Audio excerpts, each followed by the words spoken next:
कभी सोचा है कि हमारी अपनी रसोई में हर रोज एक जासूसी कहानी चलती है, एक ऐसा रहस्य जो सीधे हमारे खाने से जुड़ा है। तो चलिए आज इस दिलचस्प पड़ताल की शुरुआत करते हैं। तो मिलिए हमारी जासूस दिशा से। हुआ यूं कि शुक्रवार को वो अपना लंच बॉक्स स्कूल में ही भूल गई और जब सोमवार को उसे खोला तो उसका फेवरेट उत्तपम पूरी तरह खराब हो चुका था। बस यहीं से शुरू हुई एक बड़ी जासूसी।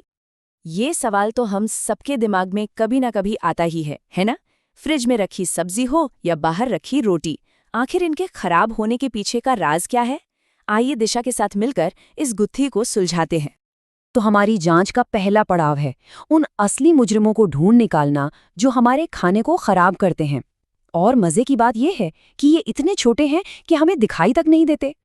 दिशा के बड़े भाई अन्ना ने उसे इन गुनहगारों के बारे में बताया। इनका नाम है सूक्ष्मजीव या माइक्रोब्स। ये बहुत ही छोटे जीव हैं जो हमारे चारों तरफ मौजूद हैं। अब सोचिए ये कितने छोटे होंगे। जब दिशा ने पूछा कि क्या ये जूं जैसे हैं, तो अन्ना ने बताया, अरे नहीं, ये तो उनसे भी कई ज्यादा छोटे हैं। इतने छोटे कि जब ये हजारों लाखों की तादाद में इकट्ठा होते हैं तब जाकर हमें फफूंद के तौर पे दिखाई देते हैं। तो दिशा ने अपनी नोटबुक में पहली बड़ी खोज लिखी कि ये माइक्रोब्स तो हर जगह हैं, हवा में, पानी में, मिट्टी में और यहाँ तक कि हमारे शरीर के अंदर भी। ये हर जगह छिपकर बस सही मौके का इंतजार करते रहते हैं।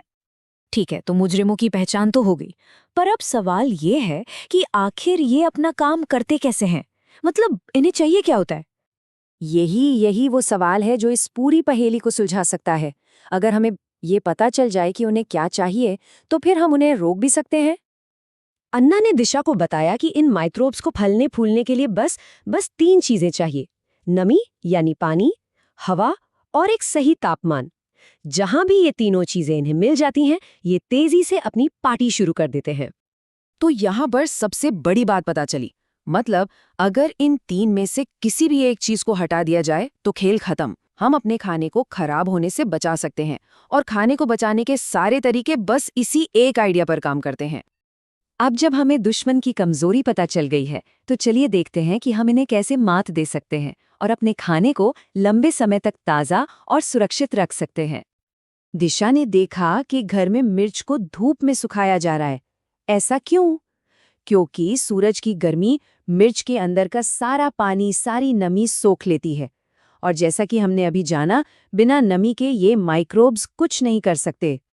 और यहीं दिशा ने अपनी नोटबुक में एक गोल्डन रूल लिखा, नमी नहीं तो माइक्रोब्स नहीं।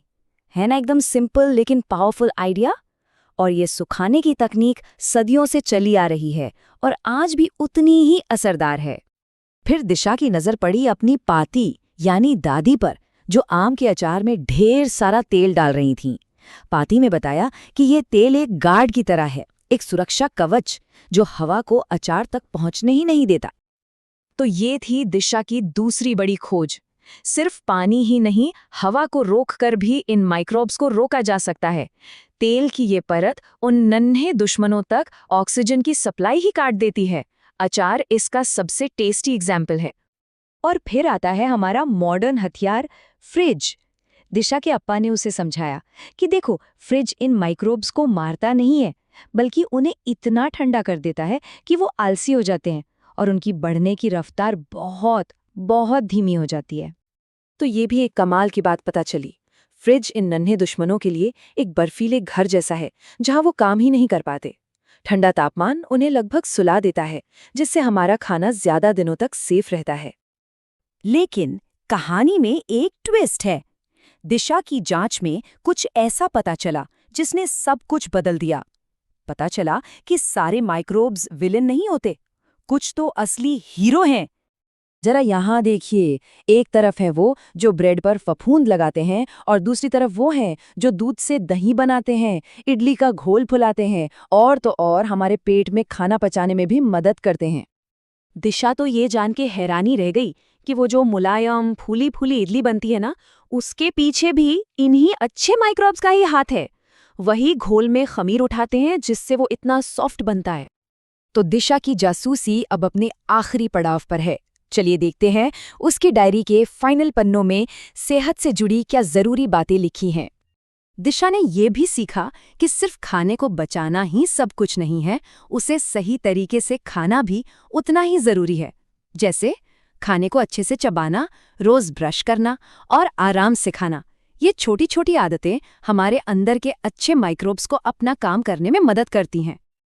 तो लीजिए, भोजन का रहस्य सुलझ गया। ये कहानी सिर्फ खाना खराब होने की नहीं है, बल्कि सही खाने, उसे बचाने और उन अच्छे माइक्रोब्स को समझने की भी है जो असल में हमारे दोस्त हैं। और अब जाते जाते एक सवाल सबके लिए, जरा सोचिए, अगर ये अचार, जैम, पापड़ या फ्रिज ये सब न होता तो हमारी दुनिया कैसी होती? हमारा खाना, हमारी संस्कृति, हमारी जिंदगी कितनी अलग होती? इस पर सोचिएगा जरूर।